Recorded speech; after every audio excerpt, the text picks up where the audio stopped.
درود بر دوستان عزیز، به دوستانی که با من و علی همراه هستند. در این جلسه قراره که به نقد مستند راز بپردازیم، The Secret از خانم راندا برن که به اون قانون جذب معروفه، اون چیزی که مثابه قانون جذب ما میشناسیم. تقریبا از این مستند و از کتاب‌هایی توی این راستا بیرون میاد و من حالا از علی دعوت کردم که یک چند دقیقه رو اختصاص بدیم به نقد مستند راز. علی جان صحبتی اگر دارید در باب جلسات پیشی من گوش میکنم، اگر نه که من حالا توی پلی کنم و بریم سراغ نقد مستند.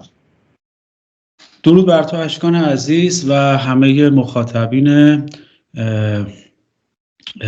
فارسی زبان، حالا چه ایرانی چه افغان. و آره، در ادامه بحث‌های قبلی که با هم داشتیم در رابطه با قانون جذب، حالا الان رو آوردیم در واقع در روانشناسی زرد. الان می‌خوایم یک کمی نورافکن رو بندازیم روی قانون جذب و مستند راز و یک کمی عمیق‌تر بریم جلو. خیلی عالی علی جان. فقط من به دوستان عزیز عرض کنم، حالا اگر علاقه داشتین به این دست محتواها هم کانال علی رو دنبال کنید. خب این دکمه سابسکرایب رو بزنید که اگر ویدیو جدیدی رو علی آپلود کرد واسه نوتیفیکیشن بیاد و اینکه جلسه بعدی رو هم نگاه کنید، چون اونجا ما به صورت اجمالی در حد یک ساعت فکر کنم جلسه بیشتر به مسئله روانشناسی زرد یا روانشناسی عامیانه پرداختیم. حالا علی جان خیلی زحمت کشیدن، اون دسته‌بندی کردن، حالا یه خورده طبقه بندی کردن و تا اونجایی که تونستیم حالا هر دو یه سری انتقاداتی به اون جریان روانشناسی زرد داشتیم که حالا از دل اون کلیپ بود که ما به این نتیجه رسیدیم که در رابطه با قانون جذب خود بیشتر صحبت کنیم. قانون جذب، حالا مثبت اندیشی و یک صحبت کوتاهی که من بخوام بکنم در همین ابتدا که اصلا چی هست. علی جان اگه بخوای شما انجام بده این مقدمه رو واسه یه چیز، واسه یه تعریف قانون جذب من بگم. میتونی بگی، منم میتونم بگم. آره اگه خاصی اضافه کنم بگم. چیزی که هست توی قانون جذب اعتقاد بر اینه که تصورات ما، تخیلات ما، باور ما، اندیشه ما یه سری فرکانس هایی داره که ما باید توی اون فرکانس خوب قرار بگیریم، توی فرکانس مثبت قرار بگیریم که واقعیت مثبت به سمت ما بیاد و با توجه به مثبت اندیشی ما اون مثبت رو بخوایم جذب کنیم. خب که این حالا من بیشترم گفتم، علی هم خب مفصلا صحبت کرد، این هیچ پایه اساس علمی نداره. علی جان من حالا خلاصه همین رو تونستم بگم، اگه چیزی بالا خواستی میتونه اضافه کنی واسه اون تعریف اولیه که دوستان بدونن که منظور از قانون جذب یا کلا مستند راز چیه. بله، در واقع این به صورت کلی بخوایم از این مفهوم بریم جلو، مفهوم اصلی هم روانشناسی زرد هست، این هم توی اون قالب قرار میگیره. در واقع گفتیم که مجموعه ای از توصیه های سطحی و غیر علمی و عامه پسندانه است در واقع روانشناسی زرد و ادعای رشد فردی سریع رو داره و اینکه میخواد مشکلات رو توی چند روز حل کنه. مثلا توی 12 روز، توی 21 روز شما مثلا این عادت رو ترک میکنید، در صورتی که توی روانشناسی علمی ما بازه زمانی داریم، مثلا ممکن از 20 روز باشه تا 250 روز. بعد خب تفاوت‌های فردی هم اینجا خیلی تعیین کننده است، چند تا فاکتور دیگه هم توی مسئله میتونه تاثیر بذاره. به خاطر همین گفتیم که بیایم سراغ قانون جذب، چون که خیلی استفاده بیش از حدی داره ازش میشه و خیلی تاکید روی مثبت فکر کردن و تفکر مثبت و رسیدن به موفقیت صرفا از طریق تصور و تجسم اون موضوع هست. این که ما پامون رو روی مبل دراز کنیم و صرفا فکر کنیم بهش بدون هیچ برنامه‌ریزی مشخص و جدول زمانی. حالا امروز میخوایم اختصاصاً بیایم سراغ راندا برن، کسی که به هر حال از طریق فروش کتاب قانون جذب کلی پول به جیب زد، میلیاردر شد، ولی همچنان طرفداراش یا اون کسایی که حداقل دنبالش میکنن یا پیروش هستن یا به نوعی غیر مستقیم مطالبش رو دنبال میکنن تأثیر اقتصادی رو توی زندگیشون حس نکردن. به خاطر این میخوایم امروز کمی عمیق‌تر بشیم در رابطه با این موضوع. مرسی.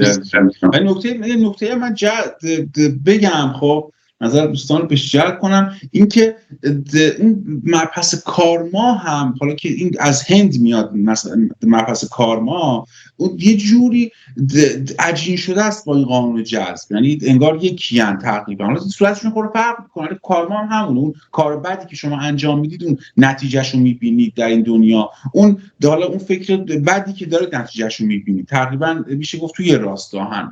حالا باشه دوستان اطلاعات عمومی من این نکته رو عرض کنم. علی خب من پلی میکنم هم توی پرانتز بگم این موردی هم که اشاره کردی، قانون جذب، به هر حال اینا از مفاهیم مختلف استفاده کردن، مثلا مثل مفاهیم فیزیک آوردن توی روانشناسی و تعریفی که توی فیزیک هست کاملا متفاوته، مثلا مفهوم فرکانس، مفهوم شعور کیهانی یا کارما، این که بخوایم بگیم دنیا بر پایه عدل و داد، دنیا بر پایه شایستگی و ناشایستگیه. اینها، این که ما اگه مثلا کار خوب بکنیم، چون اینا بحثای اخلاقی رو تو روانشناسی به وجود میاره، ما اگه کار خوب بکنیم نتیجهش هم مثلا اینه که یه روزی تو خوبی کن و تو خوبی میکن و در دجله انداز که ایزد در بیابانت دهد باز. در واقع به این نتیجه اگه کار بد بکنی یه روزی یه جایی خدا میزندت. یا مثلا این خیلی تو جامعه ما هم خیلی رواج داره متاسفانه، اینکه طرف یه کار بدی انجام داده یا بچهش سندروم داونه و فکر میکنه واقعا یه گذشته‌ای داره و اون گذشته تاثیر گذاشته روی حالا زندگی شخصیش. متاسفانه این موضوع قابل بررسیه. عالی. علی من پخش میکنم. خب حالا اگر جایی خواستی معاونی صحبت کنی، توضیحی بدی برای دوستان و همچنین برای من، خب دستو بالا بگیر یا چیز کن، چون من اون بخش رو نمیبینم. همین اگر حال شد یه دست چیزی علامتی به من بده که من استاپ کنم ویدیو رو. ما برای دیگر که عرض کنم به خاطر اینکه ما داریم از توی اسکایپ رو من پخش میکنم دیگه افت فریم بسیار زیادی داریم. حالا امیدوارم که دوستان رو اذیت نکنه. حالا افت صدا نداره ولی افت فریم تصویر خیلی زیاده. من خودم اینو میدونم به خاطر اینکه ما قراره شیر بگیریم اسکرین رو بیاریم توی اسکایپ، همچنین واسه تو این یه افت فریم وجود داره. والا تعجب نکنی اگر دیدی که تصویری خورده چیز کنده و بریده است. اوکی من پخش کنم این رو. خودم و زیر کوهی از کار دفن کرده بودم. پدرم ناگهان فوت کرد و روابط اجتماعیم دچار طوفان شده بود. در اون زمان هرگز نمیتونستم تصور کنم که از دل بزرگترین اندوه هم عظیمترین نعمت به من عطا خواهد شد.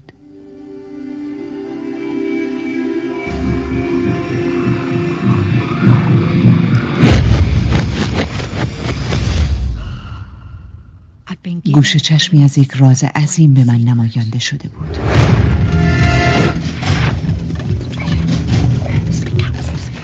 شروع به تعقیب رد پای این راز در صفحات تاریخ کردم.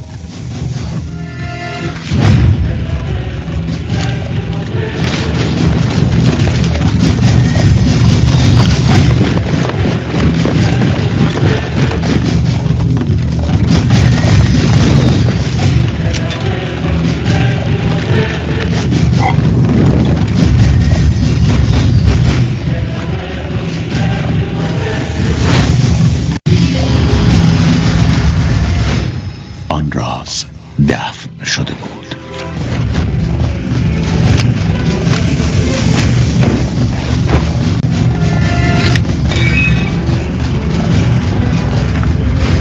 آن راز مورد طمع واقع شده بود.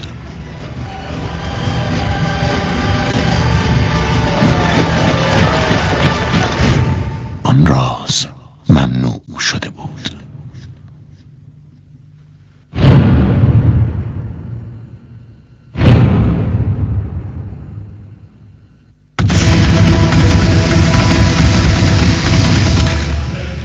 باورم نمیشد که تمام این افراد از اون اطلاع داشتن. اونا بزرگترین چهره‌های تاریخ بشری بودن. افلاطون، شکسپیر، نیوتن، هوگو، بتهوون، لینکلن، امرسون، ادیسون، اینشتین. چرا هیچ کس از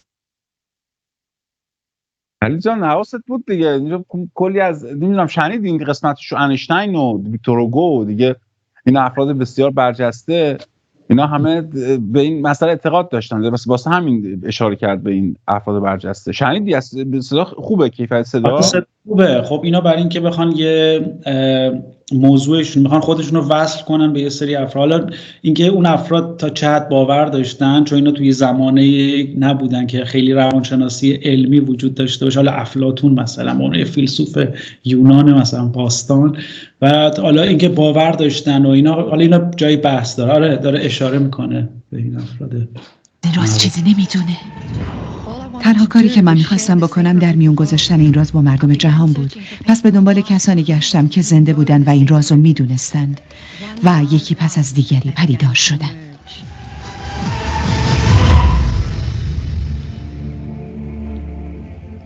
در واقع این راز هر چیزی رو که آرزو دارید بهتون میده. شادی، سلامت و ثروت. شما میتونید هر چی که میخواین باشین یا انجام بدین یا داشته باشین. میتونیم هر چیزی رو که انتخاب میکنیم داشته باشیم. مهم نیست که اون چقدر بزرگ باشه.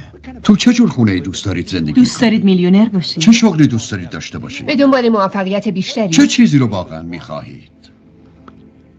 من شاهد رخ دادن معجزات زیادی در زندگی مردم بودم. معجزات اقتصادی، معجزات درمان جسمانی، بهبود روانی و بهبود روابط اجتماعی.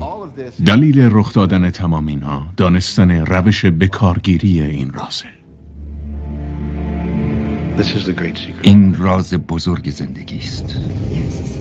این راز جواب تمام چیزهایی است که تاکنون بوده، تمام چیزهایی که هست و تمام آن چیزی که روزی خواهد بود. رالف والدو امرسون، شاعر آمریکایی، 1803 1882.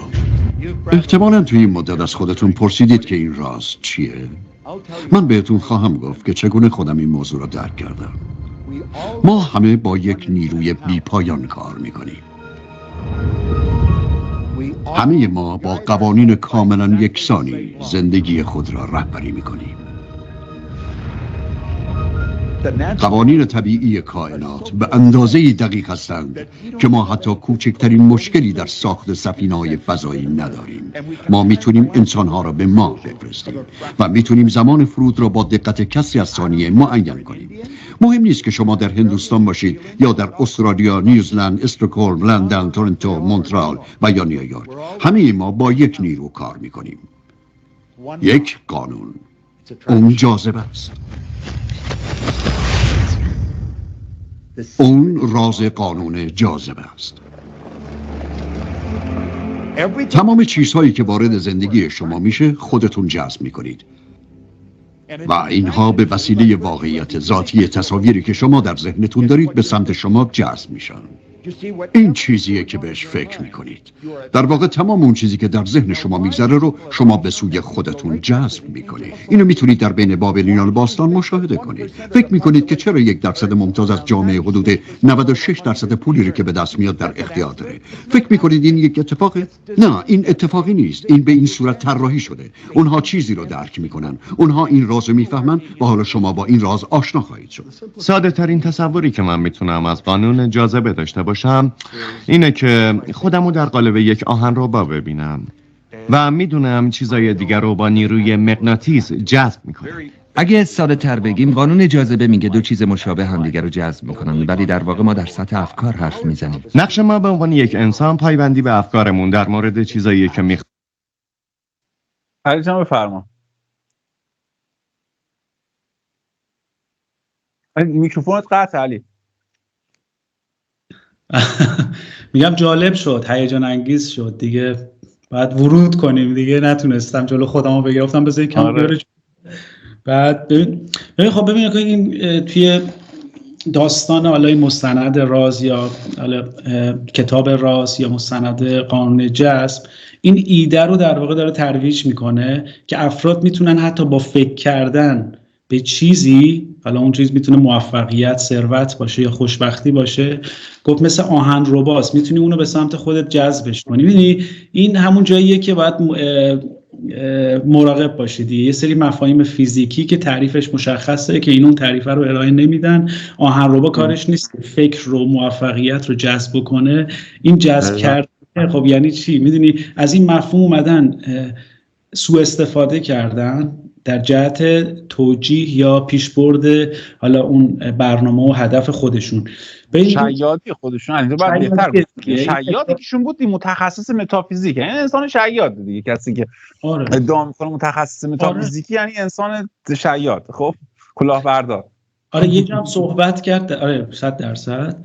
من در رابطه با این قسمت آهنرباش بگم. خب تو حدی که حالا اطلاعات من قطع میده، آهنربا دو قطب مخالف همدیگه رو جذب میکنن، دو قطب به قول همنام همدیگه رو دفع میکنن، تو حدی که من اطلاع دارم.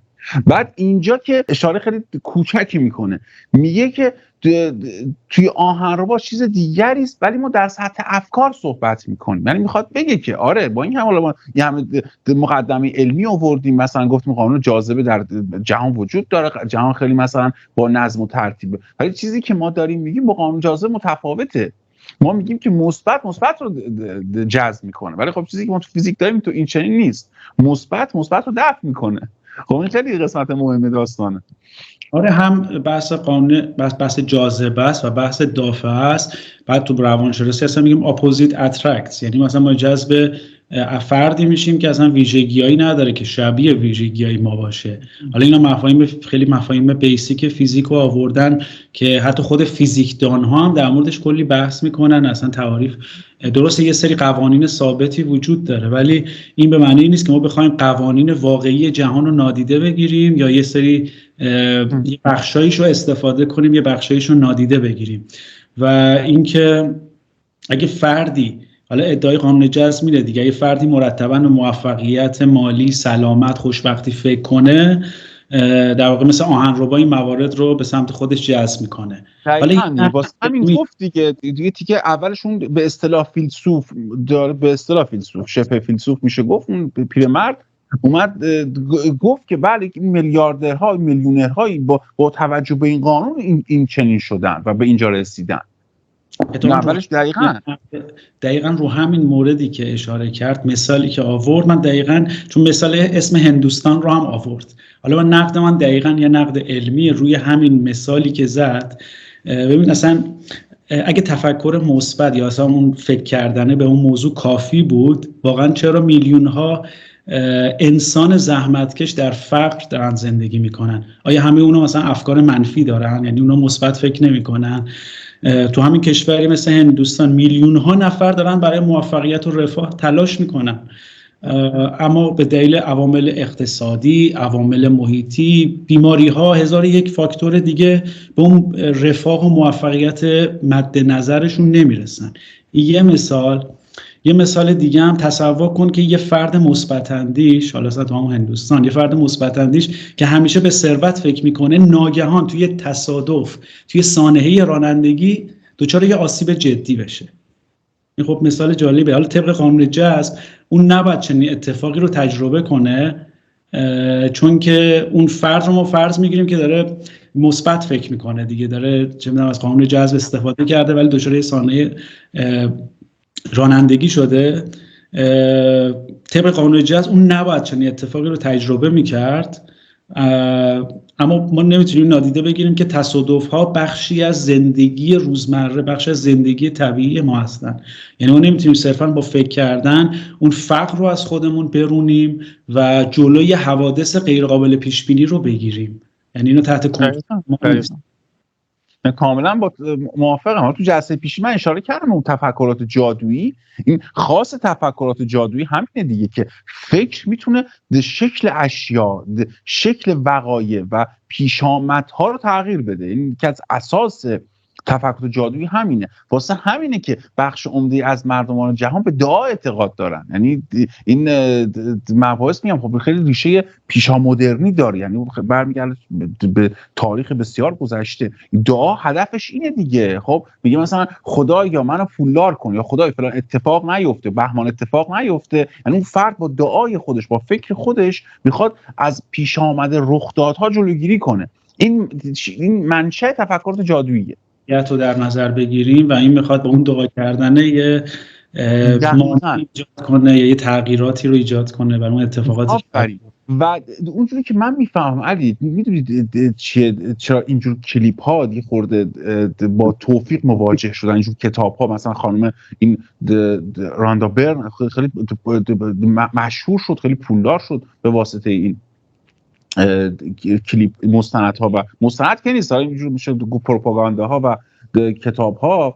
این به خاطر کمرنگ شدن اون دین چیز دیگه، دین سنتیه. چون دین سنتی به واسطه حالا اون تاریخ و به واسطه اون کنش هایی که در طول تاریخ این دینداران داشتن تقریبا رو به کمرنگ شدن رفته دیگه. تو جوامع غربی خب خیلی زیاد، حالا تو جامعه ایران هم نسبتاً کمرنگ شده. اون دستگاه روحانیت دیگه بهش نگاه خیلی منفی میشه. واسه همین یک جور حالت دین جدیدی آوردن، یک نیو موومنت، یک دین جدیدی است، یک به قولی چطور بگم جادوهای جدیدی است. واسه همین دیگه به جای اینکه بخواد بره تو کتاب مقدس مثلا بخواد به عیسی مسیح اشاره کنه، خب بخواد بره به مثلا نمیدونم این افراد برجسته مسیحی اشاره کنه، به پاپ بخواد اشاره کنه، میاد مثلا به انیشتین اشاره میکنه، انیشتین که اصلا به خدا آنچنان باور نداشت. خب مثلا به ویکتور هوگو اشاره میکنه، به کی بود، افراد زیادی بودن، به ادیسون مثلا اشاره میکنه.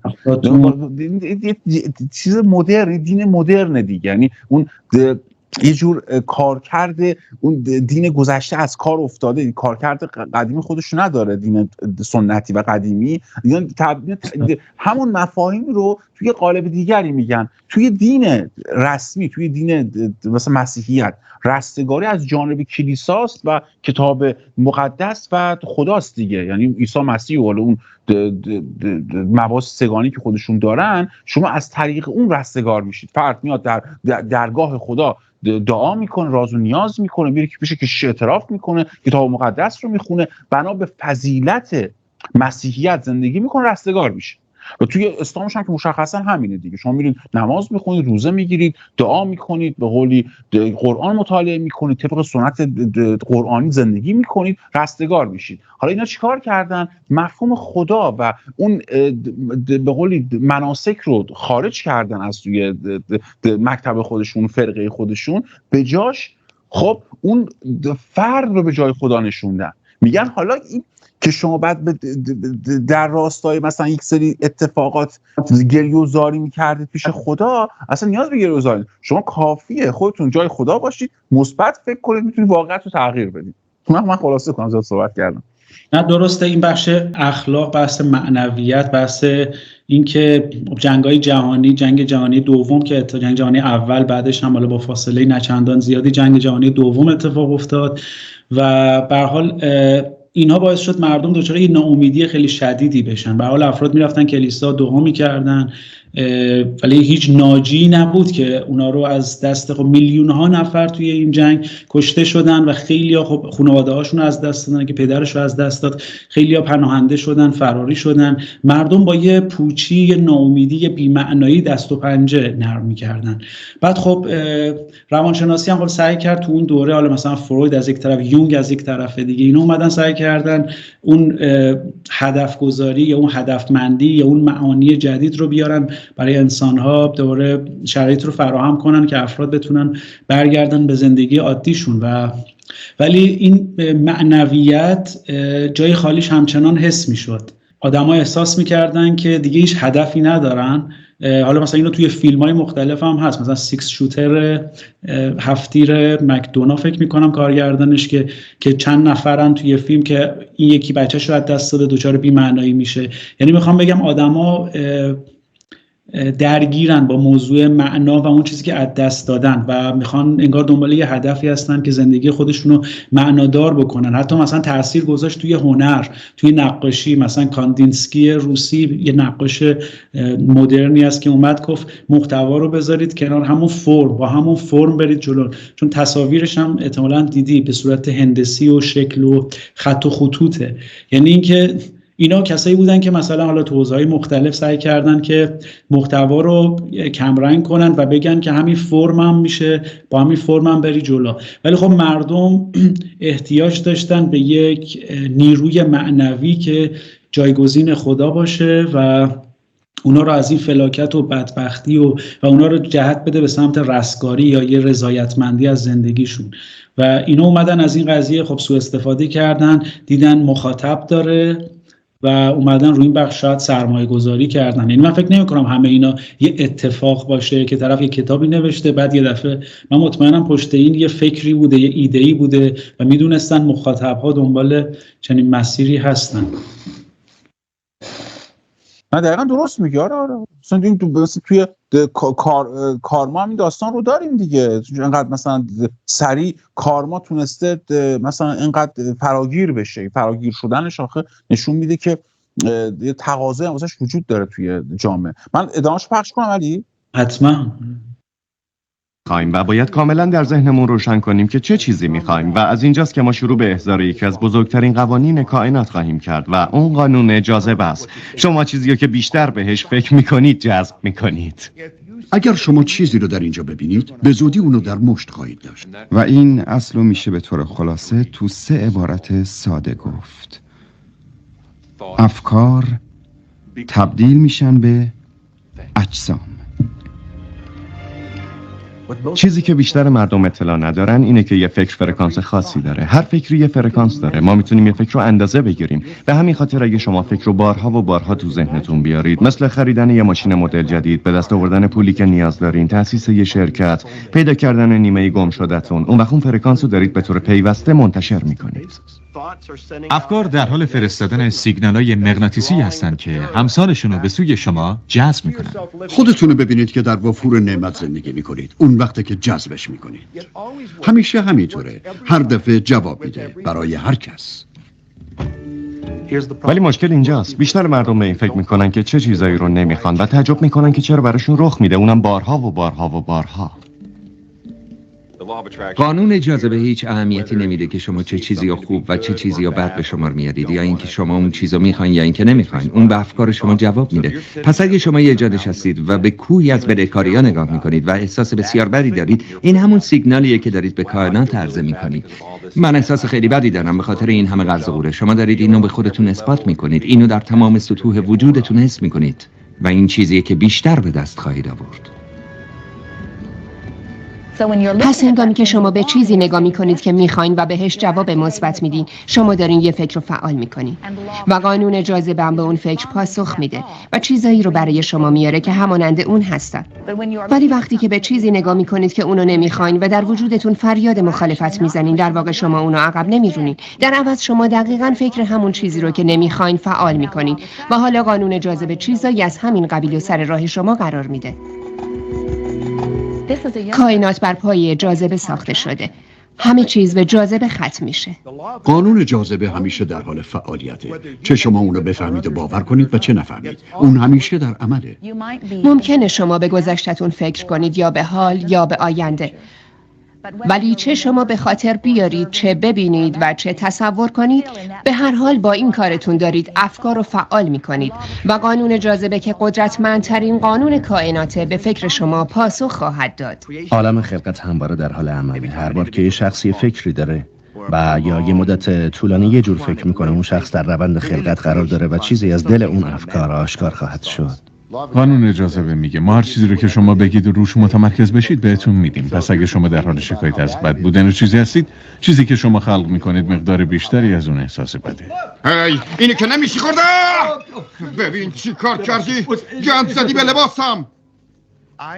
من یه شاگرد داشتم به اسم رابرت خیلی افسرده بود و توی دوره آموزشی اینترنتی من شرکت کرده بود که ارتباط با من از طریق ایمیل هم بخشی از اون بود. اون تمام واقعیات تلخ زندگیشو برای من بازگو کرد. تو محل کارش همه برای آزار اون دست به یکی کرده بودن. به خاطر رفتار بدی که باهاش داشتن همیشه زیر فشار بود. خودش میگفت وقتی تو خیابون راه میره سر هر چهار را با افراد مزاحمی روبرو میشه که میخواستن به طریقی آزارش بدن.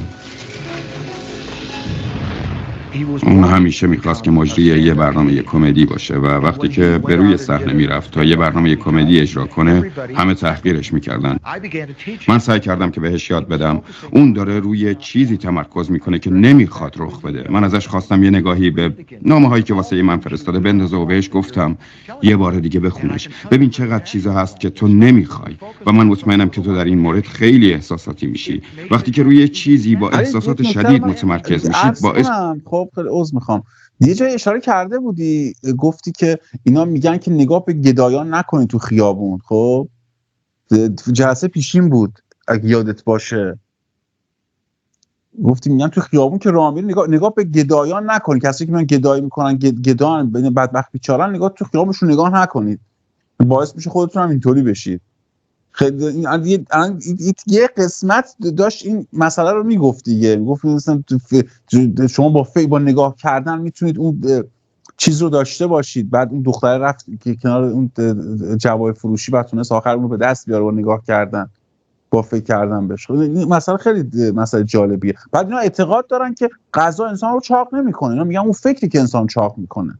یعنی شما هر چقدر بخواید غذا بخورید، خب اون فکری که شما میکنید در باب چاقی باعث چاقی شما میشه. حساسیت ندارم ها.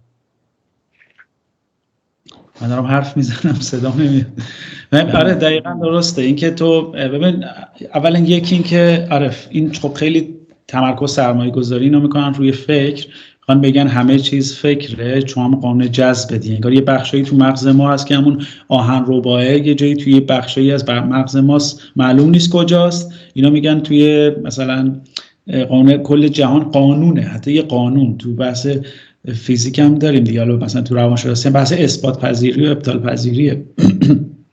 پس اینکه اینا همشون تئوریان، یه سری فرضیاتن و باید روشون تحقیق انجام بشه. حالا اینکه آهنربا کجاست و اینکه تو بری مثلا جلوی طلا فروشی بیستی تماشا کنی، خب بعد بررسی بشه چند سال طول کشیده، چه فعالیتایی انجام دادی، چی میگن تقیب توقی بخوره که آدم یک دفعه‌ای که یه شبه که ثروتمند نمیشه، شب بخوابی صبح بلند شی. خب این پولک کجا اومده؟ یه ارث باد آورده است، نمیدونم با نمیدونم زندگی کارمندی یا کارگری که این پول با من هر روز برم مثلا تلاش هر روزم فکر کنم وای واقعا صاحب اون طلا رو به دست میارم. این یه موضوع هم در رابطه همون فرکانس دیگه، چون بحث قانون جذب گفتش که ما همه اینا رو، حتی اینم ادعای گزاف و ادعای در واقع شیادانه است که ما حتی فرکانس های مغزی رو هم اندازه گرفتیم. میگم اون ویلهلم ووند که یه آزمایشگاه روانشناسی توی لایپزیگ آلمان تأسیس کرد، اون خودش اومد مثلا یه سری تعریفی داد، گفت مثلا به این مزه ها رو، گرما رو، یه چیزایی که مثلا قابل لمسه. بعد خیلی چیزا هم نتونست احساس ترس و احساس اینا رو خیلی دقیق اندازه‌گیری کنه که روی کاغذ بیاره به قول معروف. و اینا دارن این ادعا رو میکنن که شما با فرکانس اشتیاق، با فرکانس دوست داشتن و عشق میتونید عشق رو به دست بیارید، با فرکانس ترس و نگرانی ممکنه تو خیابون مورد حمله اراذل و اوباش قرار بگیرید. مثلا علی این نگاه به نظر من خب خیلی کودکانه است، حالا با اینکه مثلا افراد بالغ دارن این حرفا رو میزنن، ولی جدی از نظر من این نگاه به شدت کودکانه است. یعنی شاید کودکانه مثلا 4-5 ساله این همچین باوری داشته باشن. حالا پیش از که بخوایم صحبت کنیم من از این اصطلاحی گفتم، حالا به قولی اصطلاح تقریبا میتونم بگم خودساخته منه. خب این جهان رام شده من صحبت کردم که منظورم از جهان رام شده همون ذهنیت 4-5 سالگی یک کودکی است که به شدت جادویی، به شدت غیر واقع بینانه است، که تصویر خیالی از جهان داره و اتفاقا خیلی خودشیفته محوره. یعنی اون اگوسنتریزم توش خیلی دخیله و خیلی فعاله توی بچه 4-5 ساله. یعنی توی گفتار این افراد هم واقعا میشد به چشم دید این اگوسنتریزم رو، این خودمحوری، خود جهان مرکزی رو که انگار مرکز جهان واقع شدن و اون هستی بیرونی که اون حالا ابژه باشه باید خودش رو با سوژه که اون فرد باشه هماهنگ کنه. توی چیزی که اینا میگفتن اصلا جالبش این بود که نه شکست معنا داره، نه احتمال معنا داره و این جهانه که باید خودش رو با ما تطبیق بده. تو اون حدی که من میفهمم، یعنی میگن این که شما بخوای مثبت فکر کنی، یک جهانی هست که یک اراده‌ای داره بیرون از حالا ذهن تو و این با توجه به ذهن تو خودش رو تطبیق میده. این خیلی مسئله جایی کودکان میشه دید دیگه، یعنی با گریه و زاری کودکان هدفشون اینه دیگه، با گریه با زاری میخوان جهان رو به شکلی که میخوان در بیارن، یعنی به خواسته خودشون برسن. جهان رام شده در واقع، حالا استعاره‌ای که استفاده کردی در واقع به چند تا نکته اشاره میکنه. یکی این که بحث میتولوژی اسطوره شناسی رو مطرح میکنه که انسان‌های نخستین تو جهان مثلا حالا اون زمان در واقع برای ترس‌هاشون، نگرانی‌هاشون، در واقع وقتی زلزله اتفاق میافتاده، رعد و برقی زده میشده، اینا دچار یه ترس شدیدی میشدن. خب راه مقابله هم اصلا نمیدونستن علتش چیه. به خاطر همین برای اینکه اون علت اصلی رو نمیدونستن رو آوردن حالا مثلا به خدایان باستان، حتی بخشایی از انرژی خودشون، روان خودشون رو پروژکت کردن، فرافکنی کردن توی طبیعت. این هم جنبه‌های خودشیفته‌وار خودشون رو، یعنی خود درون خودشون اون در واقع یه نوع مکانیسم بقا بوده. بخشید. این یه نکته دوم این که کودک زمانی که متولد میشه، حالا قبل از تولد، بعد از تولد تا زمانی که شیرخوار هست، همچنان فکر میکنه مرکز دنیاست و حتی مادر رو مادر به عنوان یه ابژه جدا از خودش نمیبینه. یا در واقع سوژه تعریفش، حالا تعریف کودکانش اینه که من مرکز جهان هستی هستم و تمام طبیعت هم متعلق به منه و من وقتی که بشکم بزنم، اراده کنم، باید شیر فراهم باشه. حتی دندون در میاره گاز میگیره، یعنی عصبانی هم میشه تازه. حالا تو این نکته رو بگم علی، خیلی بحث جالبیه، میگم چون خیلی ربط داره. حالا شاید دوستان تعجب کنن که چه جوریه که همچین مثلا مباحثی که این انسان‌های شیاد مطرح کردن ربط به کودکی داره، چون این همون ذهنیت کودکیه. من این نکته رو عرض کنم واسه دوستان که بخاطر جالب بشه. اگر این بچه 4-5 ساله رو دیدید، خب چون این کارو خودم کردم، برید ازش سوال کنید که چرا خورشید غروب کرد. یعنی وقتی خورشید غروب میکنه هوا تاریک میشه، برید ازش سوال کنید، بگید خب چرا الان خورشید رفت پایین، چرا تاریک شد. این جهان رو با توجه به محوریت خودش متوجه میشه، میگه به خورشید غروب کرد، هوا تاریک شد که من برم بخوابم. خب چون میگم یکی عدم فهم علت و معلوله، چون نمیتونه درک کنه این همبستگی و علت و معلول رو، یعنی اون کوزالیتی و کورلیشن رو یکی میگیره، و دیگریش این که خودش رو محور دنیا میدونه. چیزی که تو این کلیپ شما میبینید و نقدش از لحاظ روانشناسی مدرن که حالا علی خیلی زیبا داشت میگفت، در این بخشه که این بخش نگاه کودکیه که یک فرد بالغ داره میگه. علی جان ببخشید من قطع کردم، می‌خواستم مثال ملموس به دست بدم، بفرمایید. اشاره خوبی بود. آره دقیقاً، چون این بخشش مربوط به اونه که میگم حالا در رابطه با همین موضوع، یه بخشش هم میتولوژی، اسطوره شناسی، تفکر جادوییه. از یک طرف همون نیازهای خودشیفته‌وار کودکه، یعنی همه اینا، یعنی کودک میخواد بدون به تعویق انداختن امیال خودش نیازش برآورده بشه بلافاصله. یعنی در غیر این صورت می‌بینید کودک‌ها رو نگاه کنید، در خودت هم اشاره کردی به کودکان نگاه کنن، متوجه میشن که نیازش برآورده نشه، اسباب بازی میخواد، یه وسیله میخواد، شروع میکنه جیغ و داد کردن و سر صدا کردن و پرت کردن اشیا. خود فروید هم یه کتابی داره میگه اونطوری که شما فکر میکنید کودکان مظلوم نیستن، یعنی یه مظلوم نماییایی میکنن، بعضی وقتا آدم شاخ در میاره، میگه این بابا بچه هست چجوری مثلا این حرکت رو انجام داد. واسه همین بعد اینه که بحث خودشیفتگی به این موضوع خیلی ارتباط داره. حالا قانون جذب هم همینو داره، میگه در واقع اون نیاز ناخودآگاه حالا تفکر جادویی و اون حس خودشیفتگیه که یه نوع بازگشت به دوران کودکی، حس نوستالژیکی ایجاد میکنه و این خودش ممکنه شرطی کنه حس خوشایندی رو توی روان ما ایجاد بکنه که ما جذبش بشیم واقعا. یعنی میگیم ای واقعا چقدر جالبه. من فکر کنم آسون ترین کارم هست دیگه. یه کودک کاری نمیکنه، یه کودک فقط میگه من نیازم برآورده بشه، بشه، همه چی بر وفق مراد. آره دیگه. بعد توی این قانون جذب توی مستند جهان رو تبدیل کرد به این منشی که شما به عنوان یک رئیس نشستید پشت میز، کافیه فقط فرمان بدید، با دستور بدید. بعد منشی در باز می‌خواست شما میاره. شد داستان اون دکمه‌ای هست که ترامپ جدیداً نصب کرده توی اتاق بیضی، دکمه رو میزنن واسش کولا میارن. خب بود یه سری دکمه رو گفت که همه فکر میکنن این دکمه بمب اتمه، ولی این دکمه کولاه. من دکمه رو بزنم واسم کولا میارن، چون مصرف کولاش خیلی بالاست. ترامپ برای بایدن بستنی بود، تو مستند قبلی بستنی بود. دونستم.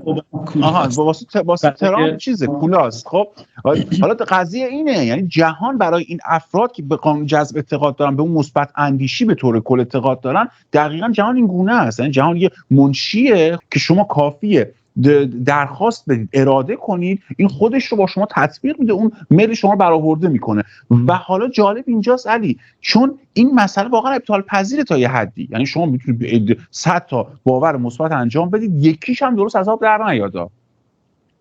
حالا اینا واسه اینکه فرار کنن از این مبحث، این رو وصل کنن به ناخودآگاه. یعنی من دیدم حالا توی جستارها، توی مقالاتی که میگم توی این چند سال، به خصوص توی این 2 ماه اخیر روش خیلی کار کردم، این مبحث ناخودآگاه رو وارد میکنن که ناخودآگاه هم خب مبحث فرویدیه دیگه. یعنی میان واسه یه چنگ دیگه به یه جای دیگه از علم میزنن، اونو میکشن وسط و میگن درسته که تو گفتی که دوست داری پولدار شی، درسته که تو گفتی دوست نداری چاق بشی، خب یا دوست داری لاغر بشی، ولی در ناخودآگاه به این اعتراف نکردی.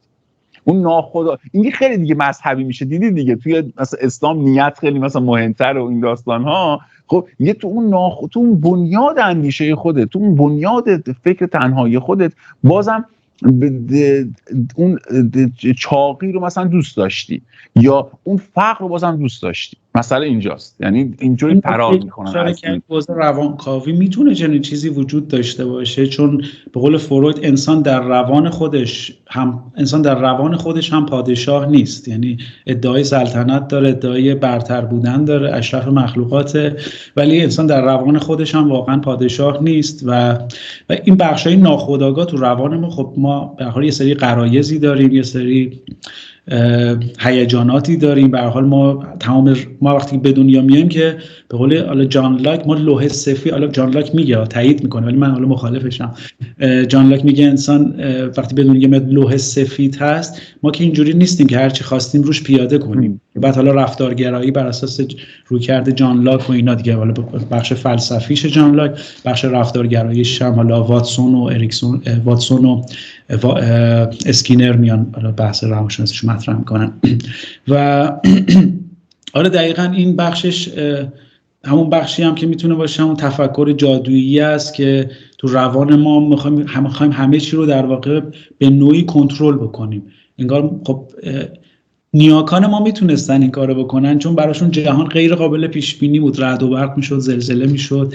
ولی تو دنیای امروز ما دیگه میدونیم دیگه علت رعد و برق چیه. حالا بحثای دیوید هیومی هم هستش دیگه، میگفتن حالا قدیما میگفتن رعد علت برق، بعد دیدن نه بابا، برخورد بارای مثبت و منفی ابرهاست که باعث رعد و برق میشه در واقع. و این خطای ذهنه که ما اینطوری فکر میکنیم. در واقع این همون بحث تفکر جادویی است.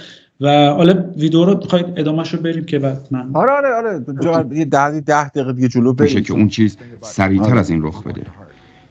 و از اونجا بود که اون شروع کرد به جدی گرفتن این موضوع، یعنی تمرکز به چیزی که میخواد، چیزی که در حدود 6 تا 8 هفته بعد اتفاق افتاد بدون شک یک معجزه بود. اون میگفت که تمام افرادی که توی محل کارش آزارش میدادن یا به بخش دیگه منتقل شدن، یا از کار برای شرکت استعفا دادن، یا اینکه کاملا دست از سرش برداشتن و حالا دیگه از شغلش خوشش میومد. اون متوجه شد که وقتی داشت تو خیابون قدم میزد دیگه هیچ کس جلوی راهش رو نمیگرفت و اذیتش نمیکرد و دیگه هیچ کس بهش بی احترامی نمیکرد. تمام زندگیش متحول شد برای اینکه اون تمرکز فکریشو از چیزایی که نمیخواست، چیزایی که ازش میترسید، چیزایی که ازشون دوری میکرد گرفت و به چیزایی داد که واقعا میخواست. خب پس ما میتونیم در دیدگاهمون و گرایشاتمون مثبت باشیم و گرایش پیدا کنیم به جذب افراد مثبت و شرایط مثبت. وقتی که ما در گرایشاتمون منفی باشیم یا عصبانی باشیم، در این صورت گرایش به جذب افراد عصبانی منفی و شرایط عصبانی و منفی خواهیم داشت. پس اون چیزی که شما به سوی خودتون جذب میکنید افکار برجسته و غالبی هستند که شما در ذهنتون دارید، چه این افکار آگاهانه باشه و چه ناخودآگاه. قانونش همین. اگر خوب دقت کنید وقتی بحث به موضوع این راز و قدرت ذهن ما و قدرت نیات ما در زندگی روزمره‌مون میرسه، همه چیز در دیدمونه. تنها باید چشمانمون رو خوب باز کنیم و نگاه کنیم. میتونید مصداق قانون جاذبه رو در اجتماعیتون به خوبی ببینید. وقتی که میبینید کسی که بیشتر از بیماری حرف میزنه خودش بیماره. وقتی که میبینید کسی که بیشتر از ثروت حرف میزنه ثروتمنده. قانون جاذبه همه جا در پیرامون شما حضور داره، فقط باید اونو بشناسید. در واقع تمام اون چیزهایی رو که شما تجربه میکنید به خاطر وجود این قانون جاذبه قدرتمند تجربه میکنید. ببینید من نمیخوام همینطوری یه چیزی بگم در مورد تفکر امیدوارانه یا دیوانگی خیالی. من میخوام براتون از یه مفهوم اساسی تر و عمیق‌تر صحبت کنم. فیزیک کوانتوم واقعا داره کم کم به این یافته میرسه که میگه شما نمیتونید جهانی رو داشته باشید بدون اینکه ذهن رو با اون تلفیق کنید و اینکه در واقع این ذهنه که داره هر چیزی رو ما میبینیم به شکل میده. حالا اگر شما اینو درک نمی کنید به این معنی نیست که حتما باید ردش کنید. بعضی ها الکتریسیته رو هم کاملا درک نمی کنن یا اینکه اصلا نمیدونن الکتریسیته چی هست، ولی با این حال از دستاوردش استفاده میکنن. آیا شما میدونید طرز کارش چطوره؟ من که نمیدونم، ولی اینو میدونم که شما میتونید غذای یه نفر رو با الکتریسیته بپزید و میتونید خود فردم بپزید. بیشتر مواقع وقتی که مردم این راز بزرگ رو درک میکنن به خاطر افکار منفی که دارن، وحشت وجودشون رو فرا میگیره. دو چیز هست که باید ازش مطلع باشن. اول، امروزه به صورت علمی ثابت شده که یه فکر مثبت صدها بار قوی تر از یه فکر منفیه، پس همین تا حدودی میتونه اون نگرانی رو برطرف کنه. قبول داره که اصلا همچین چیز اثبات نشده، داره حرف مفت خودش رو در میاره. خب فکر مثبت نمیدونم 100 مرتبه قوی تره، چرت و پرت داره میگه. بعد به قسمت کوانتومش هم من عرض کنم، حالا با توجه به اون شناختی اندکی که من بالا به فلسفه علم و اون روش شناسی علمی دارم، این رو بگم که این داره چرت و پرت میگه. اصلا کوانتوم شرط اصلا به ذهن نداره، یعنی اینکه حالا مبحث ذهن رو انداخت و وسط. خب این حرف بیخودیه. اینو یه انسان شیادن پول گرفتن این حرفا رو بزنن. یعنی این خانم راندا برم اینا پول داده، گفته آقا ببین چرت و پرتا رو بگین، ما مستند رو بخوام بفروشیم. و اگه قانون جذب هم کار میکرد، من برای عزیزان عرض کنم، حالا دیگه علی میخوام دیگه زیر به کرون واسه علی ببرم، واسه عزیزان عرض کنم ببین اگه قانون جذب کار میکرد، باور کن یکی نمیگفتم به شما هیچ وقت همچین چیزی رو. مثل اینکه من گنج پیدا کنم، خب نمیام که تو یوتیوب اینجا بگم خب میرم با علی توی گوشه‌ای، خب میام علی اینا تقسیمش کنیم بره. من جدی واقعا خیلی وقتا هست ایده‌های پولساز که انسان‌ها دارن که نمیان که جار بزنن که من یه ایده پولساز دارم. الان شما این همه مثلا ایران ماسک پول داره، نقشه های مثلا این چی شد روش پول سازیش و نقشه های شرکتش که نمیاد عمومی اعلام کنه. مثلا این هوش مصنوعی الان شده به یک بنگاه درآمدزا، تبدیل شده به ابزار درآمدزا. شرکت چت جی پی تی که نمیاد تمام نقشه ها رو بخواد تو اینترنت ریلیز کنه. میدونید اینا اگه واقعا همچین ایده کار میکرد پیش خودشون نگه می‌داشتن، ازش استفاده میکردن. همین که میاد باش مستند درست میکنه ایده کار نمیکنه، ایده جواب نمیده. مثل این دعانویسی که مثلا دعا میخواد بنویسه ملت پولدار شن، خودش لنگ اون حالا 100,000 تومان 200,000 تومانیه که قرار اون فرقش دعا بهش بده. علی جان بفرمایید. مثلا اینا که آینه بین هستن، طرف 1001 مشکل اقتصادی تو زندگی خودش داره، اگه قرار مشکلات بقیه رو حل کنی تو هنوز اجارت عقب افتاده، اقساط مالی داری عقب افتاده، برو اونا رو پرداخت کن اگه میخوای. اینا به نظر من بحث چرایی اینجا مطرح میشه توی بحث علم. فکر میکنم این قسمت رو بزنیم واسه یعنی ببندیم این قسمت رو، یعنی صحبت رو تموم کنید تو ببندیم، من ویدیو رو هم ببندم و جلسه بعدی از دقیقه 14 چون تا دقیقه 14 پخش کردم. در واقع در مورد این چرایی علمی خیلی مهمه. چرا تفکر جادویی قانون جذابه برای مردم، برای مخاطبین، اینه که خب اینو در موردش صحبت کردیم، گفتیم یه بخشش تفکر جادویی، یه بخشش نیاز خودشیفته‌وار انسانه که میخواد انسان اما نیازهای کودکوار خودش رو بلافاصله و فلفور برآورده بکنه. که در واقع یه نوع ریگریشن توی روانکاوی، بازگشت به دوران کودکی از حس نوستالژیکی ایجاد میکنه، اینکه مادری هست و نیاز منم، مادرم در واقع بخشی از سوژه است دیگه، بخشی از خود کودک است، به عنوان یه آبژه جدا درک نمیشه. و حالا اینکه چرا این افراد میان به این سمت که بخوان سوء استفاده، در واقع تجارت کنن با حالا مفاهیم فیزیک، مفاهیم روانشناسی. یه بخشش اینه که اینها واقفن و آگاهن که مردم دارن اضطراب رو تجربه میکنن. همون مثالی که گفتم از جنگ جهانی دوم، مردم دچار ناامیدی شده بودن، مردم به شدت مضطرب بودن و در واقع جنگ‌های اتفاق افتاده بود که مردم دیگه دین و مذهب خودشون رو یه جوری از دست داده بودن و دنبال یه جایگزین‌های معنوی بودن. این افراد هم میگردن به حال این باگ‌ها رو پیدا کردن دیگه که بتونه به مردم کمک کنه یه حس کنترل موقعیت توی در واقع توهم کنترل موقعیت توی افراد ایجاد کنه، برای اینکه اضطرابشون رو کمتر بکنه. در واقع مردم هم اینو دوست دارن دیگه که به موضوعی فکر کنن و فکر کردن به موضوع یه نوع تفکر جادویی، یه نوع تفکر وسواسی است که اینکه تو فکر کنی و توی روانشناسی حالا بحث وسواس هم مطرحه دیگه که خیلی از افرادی که دچار وسواس هستن فکر میکنن حتی با فکر کردن به اون موضوع اون اتفاق میفته. یعنی خیلی از افراد وسواسی از خونه بیرون نمیرن چون میگن اگه برم بیرون اتفاق میفته. یعنی یک فکر معادل با رفتاره یا معادل با عمله که اینم در راستای همون تفکر وسواسی، تفکر جادویی است. یک کمی که اینها دارن در مردم امیدواری کاذب ایجاد میکنن. یعنی خودش یه آسیب خیلی جدیه که به جایی که به مردم کمک کنیم اولا هیجانات مثبت رو تجربه کنن، در کنارش هیجانات منفی رو تجربه کنن و فرار نکنن از تجربه هیجانات منفی مثل ترس، اضطراب، نگرانی، آشفتگی و بتونن یه اصطلاحی باز تو روانشناسی داریم به نام تحمل پریشانی. یعنی افراد بتونن مسلط بشن، به جای فرار از اون موقعیت بتونن اون مراحل کنار اومدن با موقعیت رو یاد بگیرن و دوچار یه امیدواری کاذب نشن که بعدش اون فکره منجر به اون نتیجه دلخواهشون نشه و دوچار یه در واقع یه بحثی هست میگیم توهم دانایی، از این برم توهم امیدواری کاذب، در صورتی که ناامیدی هم خودش جزء پروسه درمان میتونه، اصلا پروسه زندگیه. یه وقتی تو ناامید میشی با اون درد و رنج برخورد میکنی، مواجه میشی و دل همون درد و رنج اینطوری میخوای بگی که افراد از واقعیت گسسته میکنن دیگه، یعنی افراد نسبت به واقعیت بیگانه میشن، یه بیگانگی نسبت به واقعیت پیدا میکنن، چون واقعیت جهانی که ما در زندگی داریم میکنیم دقیقاً حرفت درسته، پر از ناامیدیه. یعنی من در سال آدم نسبت به خیلی از مباحث ناامید میشه، نسبت به آینده، نسبت به خودش، نسبت به دیگران. یعنی در کنار اون امیدواری که همیشه با ما همراه هست، با یک ناامیدی هم همیشه داریم دیگه.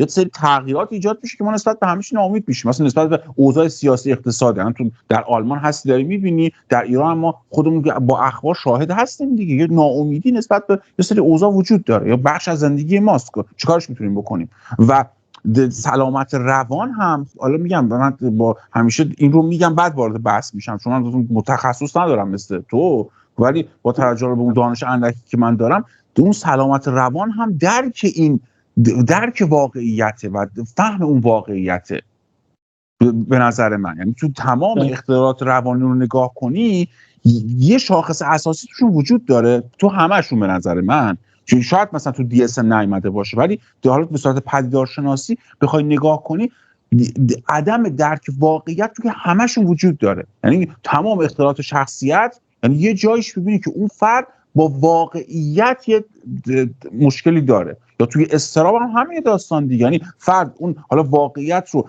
یه جور دیگری تفسیر میکنه یا دستی کم یه جور مثلا حالا خوبی به اصطلاح تفسیر میکنه. تو افسردگی هم همینطوره دیگه، این واقعیت رو خیلی اندوهناک تفسیر میکنه، واقعیت سنجی مختل میشه توی آره دقیقاً. به نظر من مثلا اون سلامت روان درک واقعیت و قبول واقعیت خیلی مواقع.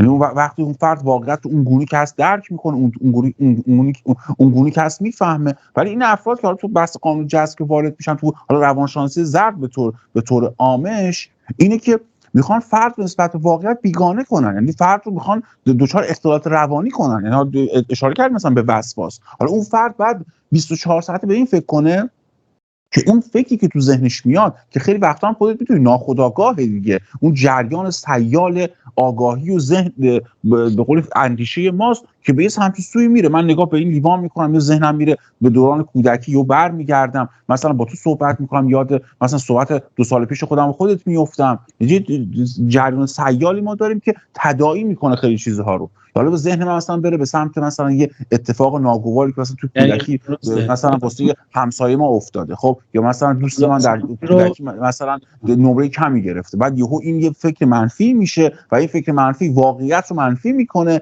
و اون واقعیت منفی میاد سمت من. این به نظر من اون فرد رو دچار یه ابسس میکنه که مدام باید به این توجه کنه و کنترل کنه ذهن خودش رو که فکر منفی سمتش نیاد. من نگم یه بار مریض میشم، من نگم چاق میشم، من نگم سرما میخورم، من نگم اکار بیکار میشم. همین میگه دیگه، میگه مثلا رفتی بیرون مراقب باش. اصلا خیلی روان انسان و اینا به نظر من آسیب میزنن، چون مثلا میگه رفتی بیرون، افراد چاق دیدی رو تو برگردون، افراد فقیر رو دیدی اصلا در رو فرار کن. یعنی همش ما باید مراقب باشیم که آدمای اطرافمون، حالا بحث می‌کنی مگه این آدمای سمی ان، مگه اینا چه آدمای، حالا بحث آدمای سمی هم شد، بس اینکه واقعیت سنجی رو مختل میکنه، بعد یه فکر وسواسی به وجود میاره. خود این فکر وسواسی منجر به یه سری اضطراب‌های دیگه میشه، دوباره اون اضطراب‌ها منجر به تقویت منفی میشه، در واقع تقویت اون افکار وسواسی میشه، یه سیکل باطل رو تشکیل میده. و اینا میدونن که افکار، فکر خیلی اهمیت داره، یعنی این بخشش خیلی مهمه. خب مثلا فروید بهش اشاره کرده توی روان انسان. حالا بعدها مثلا کمی بخوایم شناختی بر اساس نگاه آرونبک بخوایم بگیم که خودش هم در ابتدا روانکاو بوده، میاد میگه خب افکار باعث یک سری احساسات منفی میشن. یعنی ما اون فکرها رو نمیبینیم، مثل شهاب سنگن، سری میان توی ذهنمون و باعث میشن ما احساس غمگینی کنیم. بعد خب اون احساس غمگینی باعث میشه مثلا من دارم کتاب میخونم دیگه کتاب نخونم، اجتناب کنم از موقعیت. این فکر خیلی اهمیت داره، ولی باید روش کار بشه. ما نمیتونیم بگیم مثلا خب این باید بررسی بشه، این فکر منفی از کجا اومده، از دوران کودکی اومده، از تجربیات منفی اومده. مثلا مارتین سلیکمن میگه که یه مدلی داره، مدل اسناد درونی بیرونی، میگه روی اینها باید مثلا با فرد گفتگو بشه. حالا توی مثلا پروسه درمانی که برخی افراد میان میگن که همین افسرده من آدم بدشانسیم تو همه، بعد میگه خب همه موقعیت‌ها یا تو برخی از موقعیت‌ها، یعنی اینکه منبع اسناد تو درونیه یا بیرونی، حتی این میتونه منجر به این بشه یه سری آسیب‌های روانی بشه، آسیب‌های سلامتی بشه. گذشت از این که گفتی، حالا اون مسئولیت اجتماعی رو از روی دوش افراد برمی‌دارن دیگه، اون کار جمعی و فکر جمعی و اینا اصلا چیز ندارن. من تنها دنیا رو میتونم بسازم، این خودش گرفتاری است. من تنها توی اتاق خودم با فکر مثبت دنیا رو میتونم بسازم. گفت دیگه بعد 8 هفته مشکلات اون فردی که توی داشت کتک میخوره تو خیابون، کتک میخوره سر کار، تحقیر میشده، حل شده. با چجوری حل شده مشکل؟ بخاطر اینکه فکر مثبت کرده. میدونی، یعنی مسئولیت اجتماعی، کار جمعی، کاری که شما بعد بری با رئیس صحبت کنید، بعد بری با مسئول امور انسانی صحبت کنید که این آقا داره به من بد و بیرا میگه، این داره تو قهوه رو من میریزه، این داره منو تحقیر میکنه، جایی که بعد دیگه شما وقتی تو خیابون میری بعد با پلیس به قول تماس بگیریم. بعد جالبی کار جاست اقراق‌ها دیگه خیلی دیگه کودکانه است. یعنی واقعا اگه فردی به همچین مستندی بخواد باور کنه، من اصلا شک میکنم توی اون قوای شناختی شری بی‌تعارف دارم عرض میکنم. حالا شاید تو روانشناسی تو بگیم من اجازه ندارم این حرفا رو بزنم، ولی من چون میشم دارم اینو میگم. یعنی کسی که این کلیپ اعتقاد داشته باشه، من توی استراباوره. اصلا آزادی، مسئولیت پذیری، اینا پیامدهای آزاد بودن انسان دیگه. انسان اگه بدون موجود آزادی استراباوره براش، و اینکه مسئولیت هم میتونه برای انسان، اصلا انسان‌ها دنبال گریز از آزادی ان دیگه، به قول اریک فرانکل دنبال فرار از مسئولیتن، چون براشون استراب ولی نه، من میخوام بگم تو اون سطح اغراق رو در نظر بگیر که یه فردی سر کارش مشکل داره، بعد توی خیابون هم که میره به هر چهارراه که میرسه یه میگیرن اینو میزنن. خب یعنی تو آمریکاش اینطوری نیست دیگه، ما میدونیم که اینطوری نیست. اینجا رو دارم میگم، اصلا کار اصلا به مبحث اون حالا احمقانه قانون جذب ندارم. بحث من توی ارائه‌ای که توی مستند وجود داره، یعنی یک اقراقی که اصلا با عقل هیچ انسان معمولی جور در نمیاد. یعنی کسی بگه من مثلا این مستند رو قبول دارم، واسه همین من دارم میگم من توی اون سطح قوای شناختی این فرد من شک میکنم که تو چجوری میتونی همچین دروغی رو باور کنی که یه فرد توی امریکا به هر چهارراه که میرسه نمیگیرن بزننش. خب فیلم کمدیه مگه؟ فیلم اکشنه مگه؟ اصلا این که حالا مثلا نمیدونم یه چیز بود، یه کیس بالینی بود، این روانشناس بود داشت تعریف میکرد یکی رو، من تعجب کردم. خب این اولا تو نمیتونی، خب اوکی برای این اتفاق افتاده، بعد ما هم نمیدونیم مثلا جایی هستیم ویدئویی یا مثلا یه گزارش بالینی یه چیزی باشه که ما بریم دقیقاً تاریخچه زندگی این فرد رو بدونیم چه اتفاقی افتاده، چی میشه که این کجا رد میشه، تو چه منطقه‌ای زندگی میکنه، مثلا منطقه خلاف نشینه، مثلا نیویورک زندگی، واشنگتن کجا زندگی میکنی؟ منطقه خلاف نشینش هم اینطوری نیست علی، باور کن دیگه. درست تو آقای فردی منطقه خلاف نشین زندگی میکنه، اوکی سر هر چهار رد میشه، خب بار اول اوکی ممکنه اتفاق بیفته، ولی این نیست که تو یه سال تو هر روز بخوای از منطقه رد چه هر روز بگن تو رو بزنن. اینطوری نیست دیگه، میره باشون دوست میشی، با اون خلافکارا میری دوست میشی، میدونی؟ میخوام این رو بگم، میری باشون ارتباط انسانی برقرار کنی. روانشناسا خودشون میدونن کسی که مراجعی که میاد اولا ممکنه از اتفاقایی صحبت بکنه که هیچ اتفاق یعنی وجود خارجی نداره. یعنی فروید اشاره میکنه که مراجعانی داشته که اومدن گزارشاتی از تجاوز جنسی دیگه از این بالاتر تجاوز جنسی رو گزارش دادن، بعد که جلو رفته فهمیده که این صرفا یه سری فانتزیای جنسی بوده از دوران کودکیشون بوده که خب اینو خیلی از روانشناسا هم تصدیق میکنن، یعنی چنین اتفاقی میتونه باشه. یه بخشی هم اینه که خب تو بحث حافظه است یا حافظه کاذبه ممکنه شکل بگیره، تو ممکنه اصلا اون چیزی که فکر میکنی واقعا داره اتفاق میفته. حالا اگه دائما به اون موضوع واقعا فکر بکنی، یعنی اگه دوچار وسواس فکری ببینی، آسیب ببینی از همین قانون جذب، ممکنه واقعا فکر کنی داره اون اتفاقا برات واقعا میفته. یعنی ممکنه تأثیر چی میگن پلاسیبویی یا تلقینی داشته باشه. خاطر همینه که روانشناسی به صورت متدولوژی علمی میاد بحث علت شناسی رو مطرح میکنه، بحث میگه تک فاکتور نیست، عوامل مداخله‌گر، عوامل مزاحمی وسط وجود داره و بعد گوش این کسایی که میان تجارت میکنن از یه سری مفاهیم فیزیک یا مفاهیم روانشناسی گوششون رو میپیچونه و اونا رو با واقعیت مواجه میکنه. ولی متاسفانه مردم، حالا کسایی که دنبال روی این افراد هستن، به دلیل آگاهی کم، دانش پایین، حالا تو میگی به سطح هوشیشون شک میکنی، من فکر میکنم یه بخشش هم اینه که خب توی مدرسه تفکر انتقادی، یعنی همیشه به ما اینو گفتن که راه درست اینه و باید این مسیر رو بریم. یعنی توی مدرسه هیچ وقت موضوعی نبوده، اگه انتقادی هم بوده همیشه معلم‌ها هم سعی کردن که ازش رد بشن چون نمیدونستن چطوری با اون انتقاد مواجه بشن.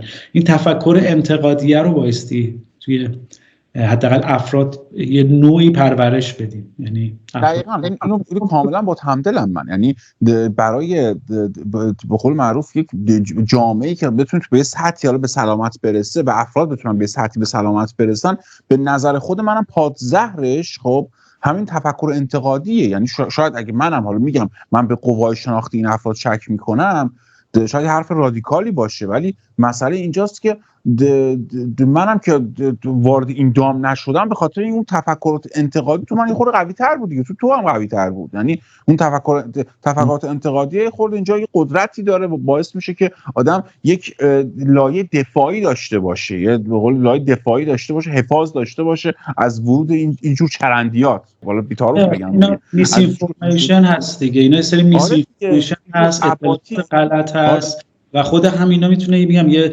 توهم دانایی ایجاد بکنه و خب ما ممکنه به دلیل استرابایی که داریم بچسبیم به بخشی از بدنه، حالا مثلا این فرقه های مثلا فکری، یعنی استراب اون رو کاهش میده دیگه. میتونم بگم که من با یک درصد با یک قطعیت بالایی دارم رو عرض میکنم توی عرفان حلقه با کارهای حالا شیادی مثل محمد علی طاهری این رو من به فراوان دیدم که اصلا یه بحثایی که اینا مطرح میکنن دقیقاً همون مسائل قانون جذبه، یعنی خیلی نزدیکه توی اون مبحث ارتعاشاتی که دارن، اینکه شما مثبت میفرستی، مثبت 2 میفرستی، چون اون هم بر این باورن که شما یه سری اشیا، یه سری به قولی موسیقی دارای بار شیطانیه، میگن شما موسیقی اگر برعکس کنی شما نوای شیطان رو متوجه میشی. حالا مفصلا اون کتابی که من نگارش کردم توضیح دادم این رو، این موسیقی که ریورس میشه این باعث میشه که نوای شیطان رو شما ببینید. اصلا موسیقی، آلات موسیقی، فضا، خب این فضایی که وارد میشن این اهالی عرفان حلقه، اینا دست خودشون رو بالا میگیرن. دیدم، من شاهد بودم این رو. بعد این رو پاکسازی میکنن با دست خودشون، میگن این فضاها توشون ممکنه جن باشه، ممکنه توشون مثلا دیو و آل و پری باشه، غیر ارگانیک باشه، خب چیزهایی مثل این. تقریبا تو همین سطح قانون جذبه، یعنی اونم میگه با فکر خودت میتونی مثلا یک فرد رو درمان کنی. خیلی ادعا گزافه دیگه. حالا اونا که واقعا میان عملی، یعنی حالا اینا که تو سطح تئوری و کتاب و مستندن، حالا سوء استفاده هاشون همون فروش کتاب و سمیناراست، ولی عرفان دیگه واقعا میان پاشون رو از گلیمشون درازتر میکنن و ادعای درمان دارن و آسیب زدن به خیلی. آره نه اینو میخوام بگم که اتفاقا اشاره خیلی خوبی کردی. توی امریکا به خاطر اون نهادهایی که وجود داره، خب اینا حدود خودشون رو میدونن، یعنی حدود ما تا این قدر، ما جلوتر از این بخوایم بریم دیگه کارمون میفته به چیزی میگن کرام الکاتبین. حالا من اعتقادی که ندارم باید با کرام الکاتبین میفته، چون نه علاوه حقوقی قانونی اینا به راحتی نمیتونن وارد مبحث درمان بشن. اون خیلی سفت و سخت نهادها هست، دولت هست، فضا دموکراتیکه، خب نمیتونی شما وارد چی. دقیقاً توی عرفان حلقه آره دیگه میان قشنگ توی بحث درمان حتی پزشکی رو اینا کنار میزنن. یعنی آقا این پزشکی اصلا انسان‌ها شیادین، این پزشکایی مثلا فرد این همه درس خونده، 15 سال درس خونده، 20 سال درس خونده که بیاد قلب و مغز رو جراحی کنه، میگن اینا همه این مافیای داروان. میگه مافیای دارو پشت این حرفاست. یعنی توی یک کشور دموکراتیک فردی همچین حرفی رو بزنه بیاد دخالت کنه در کار درمان پزشکی، خب اینا دست کم میکننش تو هلفدونی، کلی باید جریمه بده. میدونی یعنی حرفت کاملا درسته. تو عرفان حلقه که حالا اونم میشه گفت یه شاخه انحرافی و حالا فرعی از قانون جذب و چرندیاتی مثل اینه، اتفاقا اون گرفتارش خیلی بیشتره، چون اون کار عملی میکنن. آقا شما بیا اینجا سرطان داری، من درمانت میکنم. خب دیگه فکر خودشیفتگی تو در چه سطحیه دیگه؟ قبول داری؟ نوشتن تو که مثلا جو دیسپنزا میگه ادعای درمان سرطان با میدان کوانتومی و یه سری ارتعاشات انرژی داره، یعنی میان از این حالا قبول داری تو با توجه به شناختی که روانشناسی داره تو این سالها، خب 7 سال 8 سال داری کار میکنه تو این زمینه، قبول داری از خودشیفتگی میاد؟ این ریشش خودشیفتگیه. یعنی این همچین درکی، همچین چیزی که یه فردی فکر کنه که با دست خودش تو عرفان حلقه، حالا توی انرژی درمانی میتونه بیماری‌های سنگینی که علم هیچ پاسخی واسهشون نداره، تو دیگه مثلا فکر کن بزرگترین مغزهای پزشکی هم توی درمان اینها موندن، خب بعد یه فردی همچین ادعا رو دارم میگم، ادعا رو دارن ادعای گزاف. موضوع جالبه. ببین آقا یکی یه موردی باید بگم. ببین آره یکیش میتونه این باشه، مثلا خودشیفتگی هست. من همچین چیزی که یه نفر بگی یا میبینم یا میشنوم یا میخونم، چیزی که تو ذهن من میاد، شاید به خاطر که اطلاعات من خیلی اندکی تو این زمینه. خب یکیش خودشیفتگی نارسیسیسم میبینم، یعنی اون فرد انقدر دیگه، نه اینو بگم یعنی اون فرد دیگه انقدر عاشق خودشه، اون فرد انقدر دیگه شیفته خودشه که همون دیگه گفتی دیگه، موقعی که میره لب آب خودش رو میبینه عاشق خودش میشه دیگه، اون نارسیس. خب موقعی که میره لب آب خودش رو میبینه عاشق خودش میشه. میگم اون فرد انقدر دیگه شیفته خودشه، انقدر دیگه این اگوسنتریزم، اون خودمحوری و مرکزیت جهان در این فرد فعاله، فکر میکنه که به نیروهای دست پیدا کرده که میتونه با انسان درمان کنه. من چیزی جز خودشیفتگی نمیدونم، حالا شاید دیوانگی هم باشه. حالا من نارسیسم خب قبلش عاشق اکو بوده، اکو حالا یه داستانی هستش آسیب می‌بینه، بعد فروید میاد میگه عشق معطوف به خود، یعنی چون دچار یه افسردگی میشه بعد عاشق خودش میشه. ولی این ریشه‌های خودشیفته وار داره، اصلا هم لحاظ تکاملی هم لحاظ اینکه دوران کودکی رو ما میگذرونیم. من اشتباه میکنم، درسته یه خورده اغراق میکنم، همچین اشتباه نمیکنم من. تو ببین خب خیلی از روشنفکرا هم خودشیفته هستن، خیلی از دانشمندا هستن، خیلی از چه میدونم بهمن مؤسس مثلا معمار چی میگن مجسمه ساز یا معمار ایرانی یا پیکاسو ایرانی خودشیفته است، ابراهیم گلستان اینا خودشیفتن، اینا به هر حال خودشون از دنیا یه مدل خودشیفتگی نخبه گرا هست. خب توی سطح نخبگان هم میشونم بفهم، راست میگی، بین خیلی فیلسوفان هم وجود داشت، بین اندیشمندان تاثیرگذار هم بوده، ولی یه مدل خودشیفتگی من قائلم که اون خودشیفتگی چیزه میدونی خوش آسیب زننده است، یعنی اون خودشیفتگی شاید این کمک کنه بهت، شاید این اون بخشی که شاید حلقه‌ای گم شده توی ذهنت باشه، این صحبتی که الان میکنم شاید بهت کمک بکنه، شاید بر مخاطبینم جذاب باشه. ببین نکن هر کسی یه گذشته‌ای داره، کودکی یه ساختار شخصیتی یا یه کاراکتر متفاوتی داره. آره این چیز کلی بله خودشیفتگی هست، ولی باز این خیلی کلیه. یعنی وقتی که زوم میکنیم نورافکن میندازیم روی آدم‌ها میبینیم نه مثلا میتونه متفاوت باشه. یکی ممکنه زمینه‌های وسواسی داشته باشه و یکی میبینی مثلا یا یکی میتونه زمینه تفکر جادویی باشه، تفکر اسکیزوتایپال باشه، یا تفکر هذیانی باشه، دلوژنال باشه. مثلا احمدی نژاد میاد مثلا توی تلویزیون یه دروغایی میگفت که نه دستش میلرزید نه صداش تغییر میکرد. یعنی به هر حال خب تو داری یه دروغ بزرگی میگی، مثلا میگفت تو حسابتون انقدر پول بریزید مثلا فلان قطع میشه تا چند سال دیگه مثلا برای بچه‌هاتون این کارو بکنید. بعد میگه خب یه دروغ شاخداره، در حدی شاخداره که آدم یکم باید دست و دستش بلرزه، صداش مثلا تونه، نه انگار که شده، انگار که این نوع هذیانه یه باور غیر منطقیه. یعنی فرد انقدر به خودش هم گفته باور کرده. او میگم لامصب تو باید سیستم سمپاتیکت فعال بشه، الان تو باید مضطرب بشی این حرفا میزنی، ولی یه طوری میومد اینو پرزنتش میکرد، بیانش میکرد که واقعا فکر میکنی واقعا بخشی از چون افرادی که دچار هذیان هستن تو علیرغم اینکه شواهد و مدارک رو علیه اون ایده یا علیه اون حرفش میاری همچنان رو ایده خودش میمونه. یعنی تا بحث منطقی تعریف هذیان هم همینه، دلوژن تعریفش همینه دیگه، اون یکی باور غیر منطقی که به واسطه شواهد هم به قول ترک نمیشه اون باور. این میره به سمت دلوژن و یکم چون بحث واقعیه، بحث از خود این افراد هم حالا اون بحثایی که اون کسایی که حالا فریبکار تجاری هستن در واقع اون بحثای سوء استفاده‌ای مالی میکنن، ثروتمند میشن، پول به جیب میزنن، خیلی هم آگاهانه این کارو میکنن.